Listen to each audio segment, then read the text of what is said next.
Wow, you get those last little chords in there. That's crazy. I like that.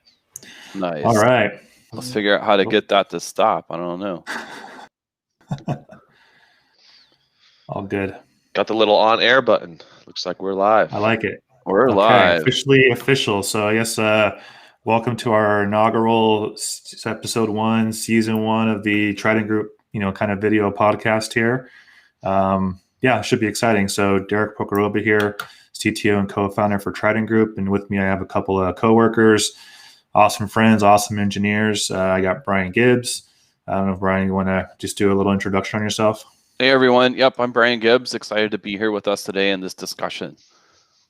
Yeah. Hey everybody. My name is Sammy, and security principal here at Triden Group, and excited to get talking today. Cool. So I think we want to kind of just have a chat about what's going on in the industry. There's a lot of talk right now, a lot of news. It's all over mainstream news at this point. I have my parents asking me what's going on, so it's kind of reached critical mass at this point.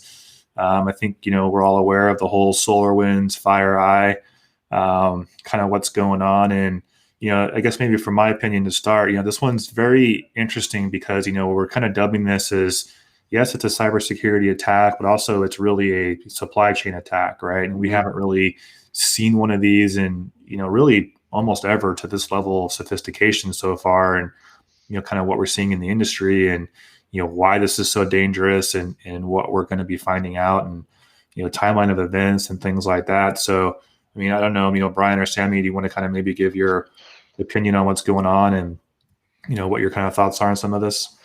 Definitely. Well, I'll just jump in. I think it's definitely unique in the approach that took, right? There's over 300,000 people that are SolarWinds customers in this case, and 18,000 of them had this particular patch or update series since March deployed. And as we keep finding out minute by minute, hour by hour, new stuff comes out, and they've traced this all the way back to October of 2019 now. Yeah. And so I think that's one of the things that's really shocking is that, what else is out there, right? If this is the one that they've got, there could be way more damage out there, if you will, that'll come out. And so I know that Krebs, that was the CISA director there, that recently departed, he wrote an op-ed article in the New York Times this past weekend, and he says it could take up to 10 years to really understand the full ramifications of all of this. And I think it's true, right? You've got companies that'll hide what's really going on out there. They don't want to discuss it. They'll keep it private. And then you have a lot of dormant things that'll happen now, right? So they had that trigger in there to kind of shut it down. But what other damage maybe have they already done or gone in and set up from lateral movements that they've done? So yeah, very interesting. I think it's a lot different than other attacks that you've seen out there because they were after a specific company. And then to your point, Derek, Target, TJ Maxx, Capital One, you go down the list, they were specific companies that were kind of hit. So you might classify some of those as supply chain, but I think this is the true supply chain hit where you got one and then you impacted 18,000 different ones out there. So Sammy? Yeah, no, and the scope of impact is quite large. It's it's not just regional, it's not just the U.S. It's global, right? You have entities in North America, Europe, Asia, even the Middle East that were all affected by this. So I think that's one of the things that kind of makes it a lot different than something we've seen before in the past. It wasn't targeted. While the techniques were very sophisticated, there were certain targets they were going after, right? Like as you kind of mentioned, of the 18,000, there were maybe about 50 to 100 companies where they really engaged in lateral movement, really engaged in post-exploitation activities and gaining persistence. A lot of those being U.S. government agencies, right? Like the Treasury Department, even the Nuclear Security Administration. So that was released that week that they got compromised. And to your point, yeah, I think to be a while before we really start to see impact of just how widespread this is. How many organizations were impacted? How many are keeping it under wraps at the moment? And what kind of research are we going to get from a lot of different organizations? And now they're, this morning I think they just released that there was another component to it, which is called Supernova, which was an in-memory web shell, which allowed them to execute stuff while remaining obfuscated. So. Things like that, right? What actors are involved and what the scale of the payloads they were using, right? I think that we're going to see those kind of come and get released over the next few months here. Yeah, I think it's pretty clear that, like you said, this is a very sophisticated, I read a quote. It was, very much a, sniper-like attack. This wasn't a spray and pray. It was very targeted, very methodical, probably very well thought out, like you said, dates back to 2019. One thing that's kind of interesting to me is, it's almost like, because they attacked FireEye in this regard, it almost seems like because, FireEye did what they did and did a lot of research on this and they're posting things, it was almost like a mistake almost to kind of, give up some of that information. And, they probably could have stayed a lot more stealth and, and where they were. But, the fact that we're seeing Microsoft now saying they're seeing compromises and, like you said, so much, U.S. agencies, seemed like it was a very targeted to like the 50 to 100 or so customers. And like you guys are saying, it's going to be quite a while before we see what's going on. I think what's kind of interesting too is, like this is if you kind of think about, network best practices and security tooling, something like this tool has access to like everything, right? Your network, databases, service accounts. So, this is a great way to get into the network. And then to your guys' points, move laterally everywhere, right? So, yes, you may have patched SolarWinds and turned it off, for example, but what else was potentially compromised in your network or, that you should be looking for? So to me, that's the bigger scary part is like, what's the fallout really going to be once someone like this is like in your network, right? Yeah. So if you didn't have tools like a SIM and different things that you're monitoring for privileged access, that to me is the big concern. That they got in, they moved laterally, they created service accounts, they created elevated privileged accounts. And if you weren't monitoring things like domain admin, you can get in trouble pretty quick. Like a story that one time when I hired a pen tester at a previous company and they got in, this was a long time ago, but they got in there and were able to create an account in the domain admins group, and they did it at 12:15 in the morning. Well, we didn't have a SOC at the time. I was asleep, and it was a small group of us, right? Like 3 people. So by the time I got back the next morning, you wake up, you go do your normal routine, you grab coffee, you go read some emails, and then you check all your logs and different things. I found it, but they'd already been in for 9 hours and caused a bunch of damage. So really monitoring those type of things and understanding inside your network what's going on is just critical. Yeah, and to your point, actually, I think in a collaborative effort, FireEye and Microsoft both worked with GoDaddy to seize that domain, just to kind of reconfigure it as a kill switch. So and this would help from the actual sunburst infections from continuing to be deployed successfully. However, to your guys' point, if they performed any kind of lateral movement, and as we're seeing, established other persistence mechanisms, those have not been identified at a global level, right? Those TTPs have not been unanimously identified. So that means it's really a case-by-case basis, and having all those protections in those devices, the alert and detection layer to actually detect these behaviors, post-exploitation behaviors, is incredibly important, because we may not very well be seeing any of those. So yeah, it's quite an in-depth attack, and the obfuscation methods that they use to hide the actual payload itself are quite sophisticated, right? They used many VPSs located in the home country of each of the victims to obfuscate the traffic, so it looks like legitimate traffic, leveraging techniques like steganography to make communications look more legitimate, having IP lists for various IPs, so if any IPs were detected outside of the hard-coded list within the malware, it would immediately terminate the malware, so analysis cannot be performed. So they really went out of their way to make this a very stealthy type of attack.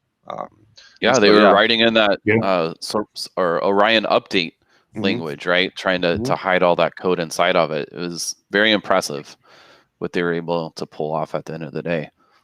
Yeah, I think to your point, Sammy, is, if you kind of look at, how this is all starting, right? It's really starting from like software development lifecycle. They essentially got into the SolarWinds side of things, and they were able to, inject the code, and it looks legitimately, and it was signed. So like I said, it's a very sophisticated attack. What'll be really interesting is, as we get deeper and deeper into this, is like, how did that actually happen? I think that's the part everyone's kind of wondering, like, okay, well, if this happened here, could it have happened elsewhere? I mean, it's very interesting because I think just in general, I've had a lot of customers, call me and ask me, it's like, hey, we don't use Solarwinds, but we use XYZ. Are we safe? And it's like, well, we don't really know because this is all so new and it's changing like every day. But, to what we were saying earlier, it's just where you have to have really solid, defense in depth, being able to look for that lateral movement, constant, analysis of your code, static analysis, patching your systems, having that SIM in place, looking for these account gradations, having groups with like, 5 or 6 global domain admins that never change passwords, multi-factor privilege. I mean, these are all things that can essentially help. Will it stop everything?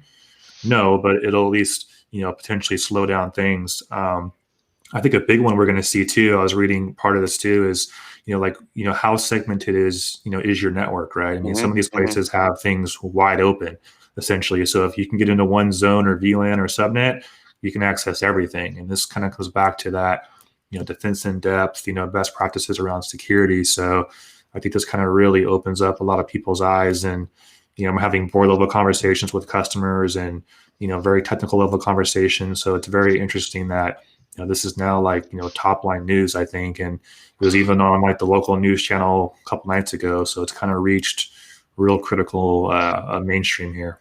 Yeah, actually, to your point, the U.S. National Security Council met in regards to this. So, this is being taken very seriously, even at the at the highest level, and it's totally understandable why.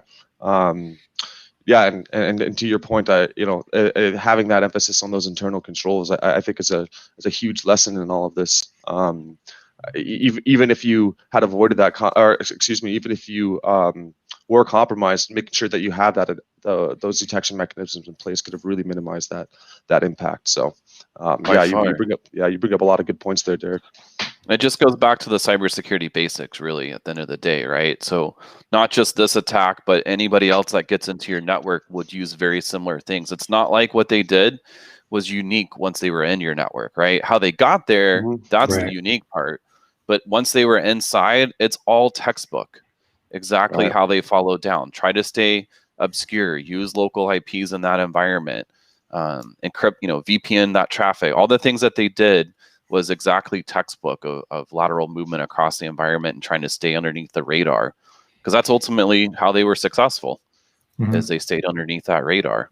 Yeah, and they leveraged a lot of those native features of Orion to really keep themselves hidden that way, right? Using a legitimate classes, legitimate network protocols to for that traffic. So yeah, it was quite robust. And to your point, Derek, it really does bring up the question: is how was that initial software compromised? Right? Was it an internal compromise? Was it some social engineering event? Was it they get access to the GitHub? So that's really something I haven't seen too much about that I'm excited to get more data on as they kind of figure that out through research. Yeah, I think you're going to see a lot of stuff come out on this, right? Over 425 of the Fortune 500 had the impacted version installed. Yeah, that's huge, right? And so, not to pick on the fact that they're patching, they're doing what they should do, right? But that means there was hundreds of thousands of people that didn't have it patched, right? If there's 300,000 customers and only 18,000 had it, and then the Fortune 500, the majority of those people had that impacted, that means that they're doing what they should do, which is patching. But what's the overall impact from that? The other thing I think that'll be interesting to see, kind of pivoting in the policy side, is like, will we see policy change at all? Because like today, we don't really have an attack back type of policy in the United States, right? And so I think it'll be very intriguing to see if we get some new legislation that comes out of this. I suspect that we will. That pops down overall from this, because then, I mean, third-party suppliers like this, that's a big risk when you accept that, to let them come in. And who from an audit report would check the box and say Solarwinds was going to be a vector into their network? Right. Yeah, that's very good points, right? I think, in our kind of modern times and where we're going as a society and how connected we are and how important cybersecurity is, like, we're going to see a lot more, I think, to your point, legislation and ruling and, almost this like digital Geneva Convention type of play, right? And like, how much does the government get involved? Is there's so much risk for private sector and these certain verticals and industries, like healthcare and IoT and industries like that it's only going to get worse. I mean, I think we all kind of say that, kind of hate saying it, but I mean, this level of sophistication just shows how the next wars are really waging and where things are going, and how important information is, and how stealth these nation states can really be in what they do. And it's crazy actually, and how sophisticated these things can really get.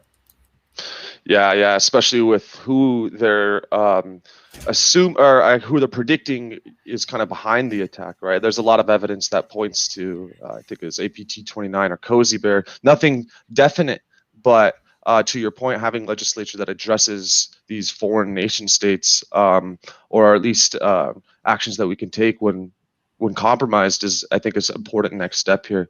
And even I believe it was Kevin Mandia had addressed something in a recent statement where he was saying something very similar, right? He was saying, talking about how we have these protocols in place for physical retaliation, but we have nothing for our cyber defense, right? And it makes you really think about the chemical weapon incident in Syria, and that was something that he referred to. And he's like, there was retaliation to that, but there's nothing in regards to this. And maybe we will see as we start to who the actors are starts to unfold with more definition and clarity. But I think that's something to take note of moving forward. Yeah, absolutely. Yeah, I mean, it's only going to get worse, right? I mean, think like we're saying, is there's still a lot to the story we don't know. So every day it's something new, and like you were saying earlier, there was even new releases today of potential other malware found that may or may not be related to this. It could be, and it could be totally separate. There's also notes about potential VMware workspaces was also mentioned. So I think we're going to see a lot of stuff here come out. I mean, depending how deep these games go, some of these might be misdirection, like you were saying, and some of these all could be related. So it's this is one that's very sophisticated and scary actually, and kind of how it's playing out. Definitely, I know this whole work from home thing that rushed in March. Like, how many companies have really gone back and taken another look at their security posture since all that's happened? Maybe you kind of let your guard down because it's gone on for so long, and you're not really watching for that lateral movement type of stuff happening, or being plugged into that home network, and all of a sudden that refrigerator, dishwasher, TV, the Rokus, I'm not picking on a company, but the digital streaming devices, etc., all that stuff that's out there, and that's now talking with your device, and so your corporate network just got extended significantly. Correct. Right. And so people that threw up VDI environments, did they do segregation? Right. A lot of times the VDI is in your data center, which means it's right next to your critical data. And did you do anything to segment that off? A lot of people don't even think about that. They just throw another subnet, they throw another VLAN out there, and they say it's segregated. But is there really that firewall? Are you blocking those ports?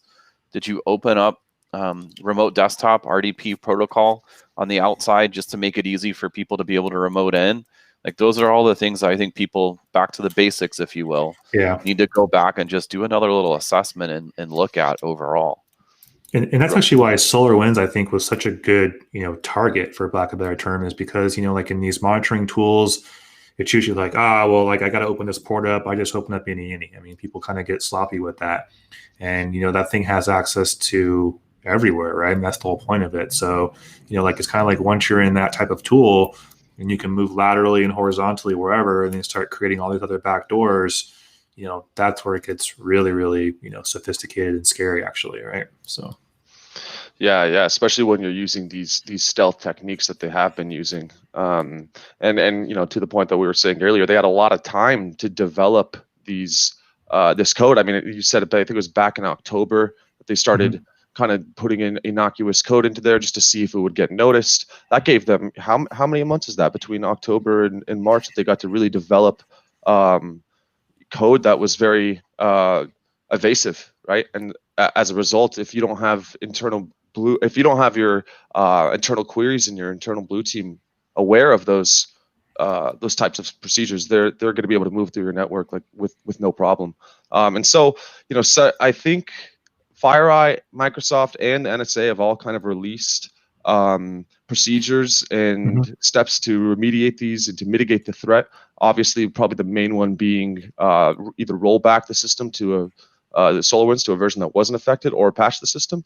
They did install that kill switch, so that should help. But again, I think the more important thing here is to be looking at some of those post-compromise indicators and seeing what kind of damage was done to the network. And everything that we're talking about here really plays into that with segmentation, internal controls, and so making sure we have those compensated controls for things like, exposed sensitive services is extremely important, and that work from home infrastructure as well.